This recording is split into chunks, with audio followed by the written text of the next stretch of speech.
معزز حضرات، ابھی میں نے جس آیت کلام الہیہ کی قلت کو تلاوت کرنے کی جو سعادت حاصل کی ہوں، وہ آیت قرآن حکیم کی مشہور سورۃ التوبہ کی آیت ہے۔ سورۃ التوبہ آپ حضرات پڑھتے ہیں تو میں آپ حضرات سے سوال کرنا چاہتا ہوں کہ سورۃ التوبہ میں کتنے آیات ہیں، کتنے رکوعات ہیں، جائے نزولی کے اعتبار سے یہ کہاں کس مقام منزل پر نازل کی ہے؟ سورہ توبہ قرآن حکیم کی نزولی سورتوں کی ترتیب و ترسیل کے اعتبار و لحاظ سے 9واں سورہ ہے۔ سورۃ التوبہ میں جملہ 132 آیتیں ہیں اور 16 رکوعات پر مشتمل ہے۔ حضور ختمی مرتبت احمد مصطفیٰ محمد مصطفیٰ صلی اللہ علیہ وسلم کی سیرت طیبہ حیات مقدسہ کو مؤرخین نے دو حصوں میں تقسیم کیا ہے، دو حصوں میں بانٹا ہے۔ ایک حصہ مکی ہے اور ایک حصہ مدنی ہے۔ آپ قرآن حکیم جب پڑھتے ہیں تو تھوڑا سا غور و فکر کرتے ہیں تو معلوم ہوگا کہ مکی سورتوں میں اللہ رب العزت کا جلال چھپا ہوا ہے، اور مدنی سورتوں کی جب آپ قرأت و تلاوت کرتے ہیں تو معلوم ہوگا کہ مدنی سورتوں میں اللہ رب العزت کا جمال چھپا ہوا ہے۔ اسی جمال ربانی کو مد نظر رکھتے ہوئے پروردگار عالم ارشاد فرما رہے ہیں کہ ان اللہ یحب المتقین۔ آیت کا ترجمہ ہے انا، یہ حروف مشببہ فعل ہیں۔ نحویوں نے گرامر کے اعتبار سے میں بات عرض کرنا چاہ رہا ہوں کہ نحویوں نے حروف مشببہ فعل کی 6 قسمیں بیان کی ہیں، کہ وہ 6 قسمیں یہ ہیں کہ انا، انا، کانا، لاکن، لیس، لعل۔ قرآن حکیم میں بکثرت آپ انا اور انا پڑھیں گے تو اس کے معنی یہ ہیں، انا ہو یا انا ہو، اس کے معنی یہ ہے کہ بے شک کے آتے ہیں، یقین کے ساتھ کہا جاتا ہے، بالیقین کے ساتھ کہا جاتا ہے۔ لیکن جائے استعمال میں انا ابتدائے کلام میں، قرآن پاک میں انا ابتدائے کلام میں آتا ہے اور انا درمیان کلام میں آتا ہے۔ تو اب اللہ رب العزت ارشاد فرما رہے ہیں کہ میں لفظی ترجمہ کر رہا ہوں کہ ان اللہ بے شک یحب پسند کرتا ہے، حبا یحب کے معنی عربی زبان میں پسند کرنے کے آتے ہیں۔ اللہ چنتا ہے، اللہ منتخب کرتا ہے۔ اب اللہ کس کو منتخب کر رہا ہے؟ اللہ کس کو منتخب کر رہا ہے؟ فرما رہا ہے کہ یحب المتقین، اللہ متقیوں کو محبت کرتا ہے۔ جب اللہ متقیوں سے محبت کرتا ہے تو اس کا مقام و مرتبہ اونچا ہو جاتا ہے۔ عابد کا، روزہ رکھنے والوں کا، اعتکاف بیٹھنے والوں کا مقام و مرتبہ اونچا ہو جاتا ہے۔ معزز سامعین کرام، بطور جملے معترضہ کے طور پر میں یہاں یہ واقعہ بیان کرنا چاہتا ہوں، اپنی بات درج کرنا چاہتا ہوں۔ اپنی محفل ہے تو اپنی محفل کے اعتبار سے میں گفتگو کرنا چاہتا ہوں۔ نوجوانان مہدویہ سے میں یہ خطاب کر رہا ہوں۔ اہل علم کا مجموعہ ہے، صاحبان فہم و فراست بیٹھے ہیں، مائدین ملت بیٹھے ہوئے ہیں، ان کی ایک نظر کرنا چاہتا ہوں کہ اللہ کے پیارے حبیب محمد عربی صلی اللہ علیہ وسلم مکہ مکرمہ میں ہیں۔ اللہ کے حبیب محمد عربی صلی اللہ علیہ وسلم مکہ مکرمہ میں ہیں، دعا کر رہے ہیں کہ پروردگارا میں کب تک یہ مسائل کو، کب تک ان تکالیف کو، کب تک یہ مسائل کو سہتے رہوں۔ حکم ہوا کہ اے محمد صلی اللہ علیہ وسلم تم مکہ چھوڑو اور مدینہ چلے جاؤ۔ اس حکم الہی کو پیش نظر رکھ کر اللہ کے پیارے حبیب محمد عربی صلی اللہ علیہ وسلم نے مکہ چھوڑنے کا ارادہ فرمایا۔ جب مکہ چھوڑ رہے تھے، جس شب آپ نکل رہے تھے، ہجرت فرما رہے تھے، اس موقع پر اللہ کے رسول محمد عربی صلی اللہ علیہ وسلم نے حضرت علی کرم اللہ وجہہ کو بلایا اور حضرت علی سے فرمایا کہ علی آج رات میرے بستر پر سوئے رہنا، اور صبح ہوگی تو لوگ امانتیں لینے کے لیے آئیں گے کہ ان امانتوں کو واپس کر دینا۔ اب اللہ کے رسول کے بستر پر حضرت علی کا انتخاب کیوں کیا گیا؟ سوال یہ ہے، تاریخ میں سوال کرنا چاہتا ہوں کہ اللہ کے رسول محمد عربی صلی اللہ علیہ وسلم نے علی کا انتخاب کیوں کیا؟ کہ علی کا انتخاب، دوسرے خلفاء بھی موجود تھے، حضرت عثمان غنی کو بھی اپنے بستر پر لٹا سکتے تھے، حضرت کعب کو بستر پر لٹا سکتے تھے، لیکن اللہ کے رسول صلی اللہ علیہ وسلم نے کسی صحابی کو نہیں بلکہ حضرت علی کرم اللہ وجہہ کو بلایا۔ بستر رسول پر کون لیٹ سکتا ہے؟ ایسے معزز بستر پر کون لیٹ سکتا ہے؟ وہی لیٹ سکتا ہے جو وارث پیغمبر ہے، وارث پیغمبر ہو۔ ان کو اللہ کے رسول کو معلوم تھا کہ ان کے ظلم سے امام مہدی موعود علیہ السلام پیدا ہونے والے ہیں، اس لیے حضرت علی کرم اللہ وجہہ کو بستر رسالت پر لٹایا۔ تو شاعر کہتا ہے آئے تھے مہدی اسی کام کو، شاعر کہہ رہا ہے، شعر عرض کرو، آئے تھے مہدی اسی کام کو بتانے خدا خاص و عام کو۔ اللہ رب العزت ارشاد فرما رہے ہیں کہ ان اللہ یحب المحسنین یحب المتقین، اللہ ان لوگوں کو پسند کرتا ہے، اللہ رب العزت ان لوگوں کو چنتا ہے جو متقی و پرہیزگار ہیں۔ معزز حضرات، آپ کے ذوق کے اعتبار سے میں ایک حکایت درج کرنا چاہتا ہوں۔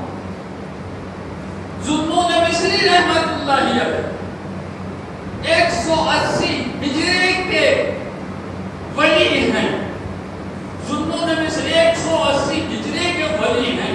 ذوالنون مصری کے پاس ایک صاحب آئے، کہنے لگے کہ اے ذوالنون مصری، میں مفلس ہوں، میں غریب ہوں، میں لاچار ہوں، میری دولت مندی کے لیے کچھ دعا کیجیے۔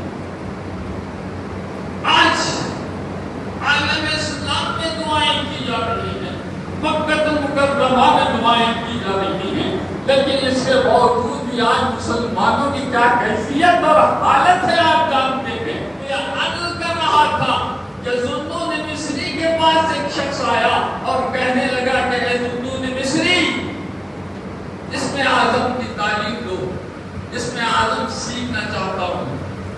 ذوالنون مصری نے اس کے مزاج کے اعتبار سے کہا کہ اے شخص، کچھ دن تو میرے ساتھ رہے۔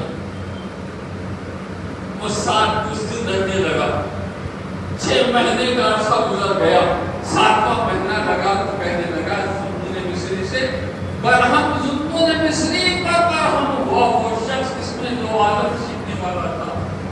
ذوالنون مصری نے کہا کہ اچھا تو مجھ پر برہم ہونا چاہتا ہے تو میں تیرا امتحان لینا چاہتا ہوں۔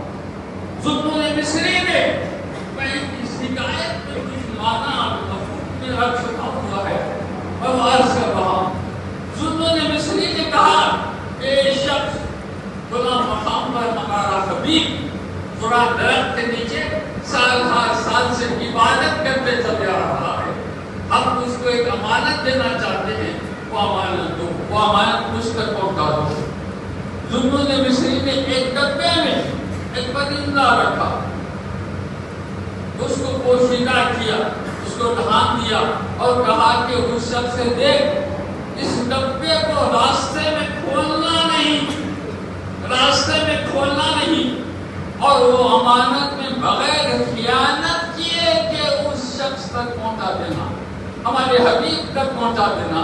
ذوالنون مصری کے کہنے کے مطابق وہ جو اس میں اعظم سیکھنا چاہتا تھا، اس نے راستے میں اس کے دل میں خیال آیا کہ اس ڈبے میں کوئی کرشمہ ہے، اس ڈبے میں کوئی کرشمہ ہے، لہٰذا اس کرشمے کو کھول کر میں خود لے لوں گا۔ ڈبہ کھولا، کھولنا تھا کہ ایک پرندہ نکلا، اڑ گیا۔ یہ دیکھ کر جلدی جلدی وہ شخص جو اس میں آدم کو سیکھنے کے لیے چاہتا تھا آگے کہنے لگا جنہوں نے مصری سے حضرت کیا سوالات کیے جب میں ڈبے کو لے جا رہا تھا راستے میں خیال آیا کہ اس کو کھولوں تو پرندہ نکلا اور اڑ گیا، یہ کیا مذاق ہے؟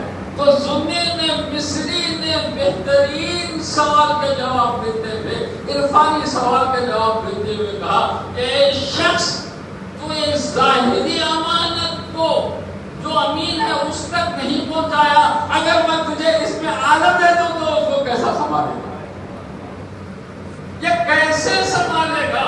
تو عقل کرنا یہ ہے کہ اللہ رب العزت ارشاد فرما رہے ہیں ان اللہ یحب المتقین، بے شک اللہ متقیوں کو کہتا ہے۔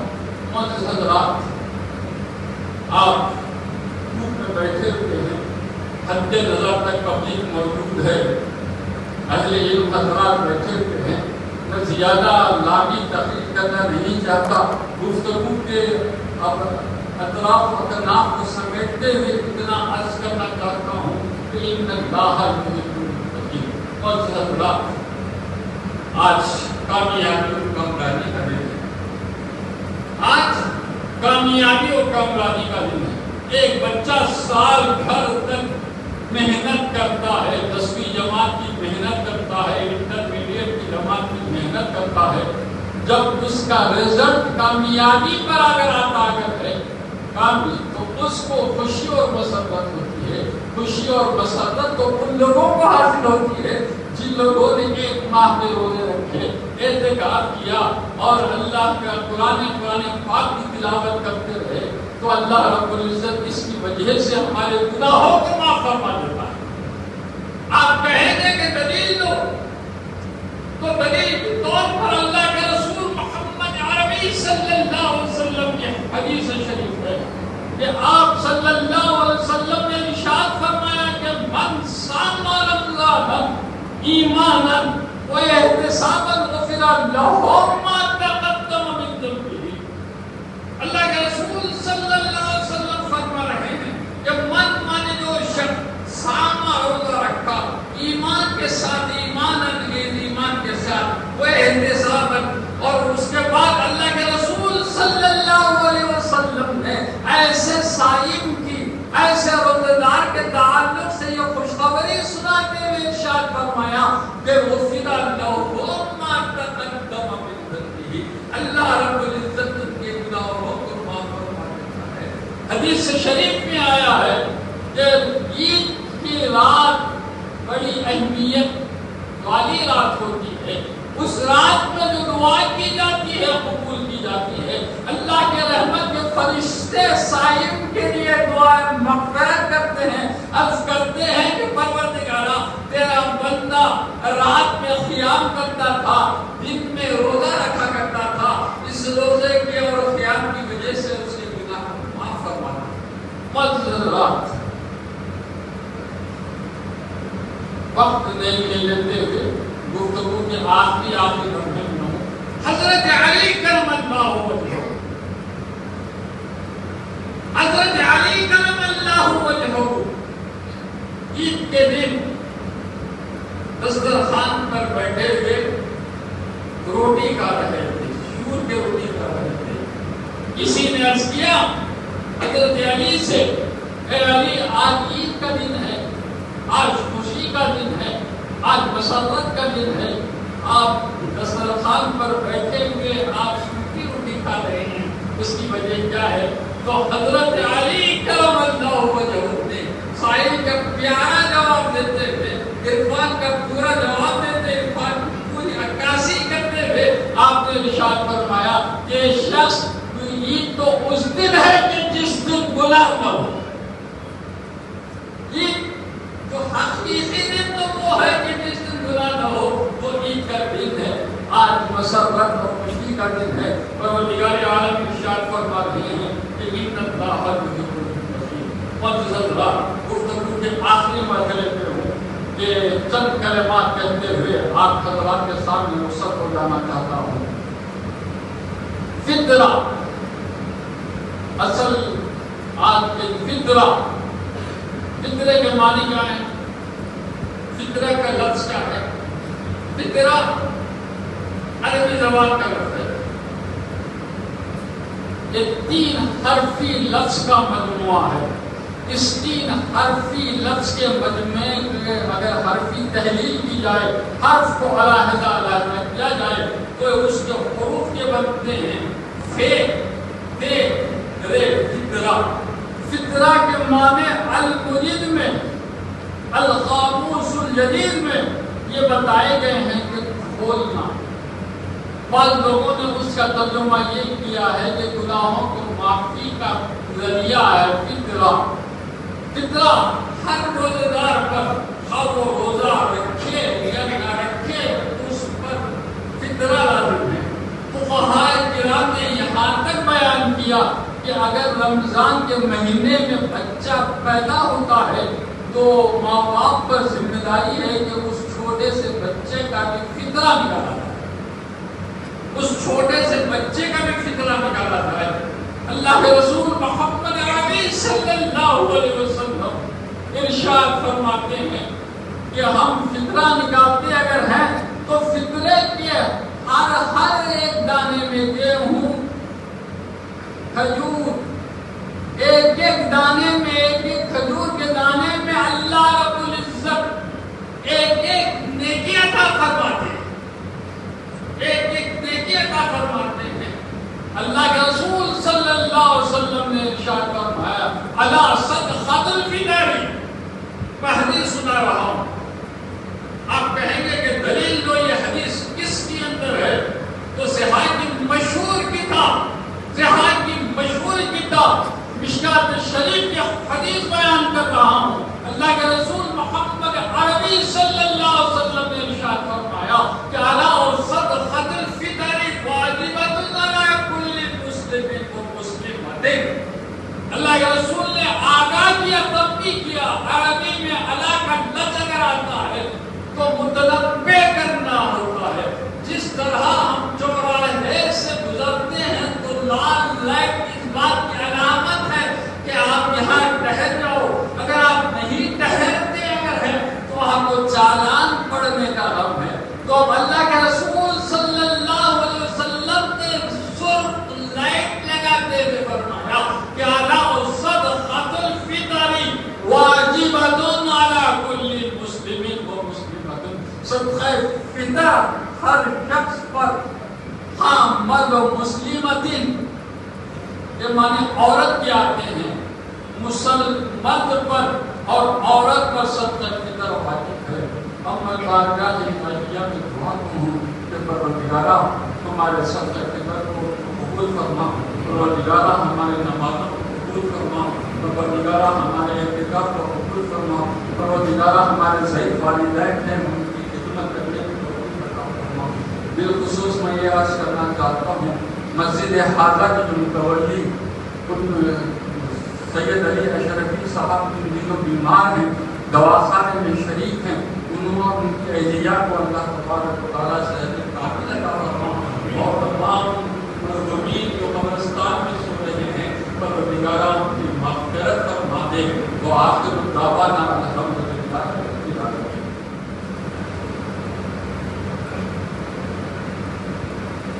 الحمد لله نحمده ونستعينه ونستغفره ونؤمن به ونتوكل عليه ونعوذ بالله من شرور أنفسنا ومن سيئات أعمالنا ومن يهده الله فلا مضل له ومن يضلل فلا هادي له أشهد أن لا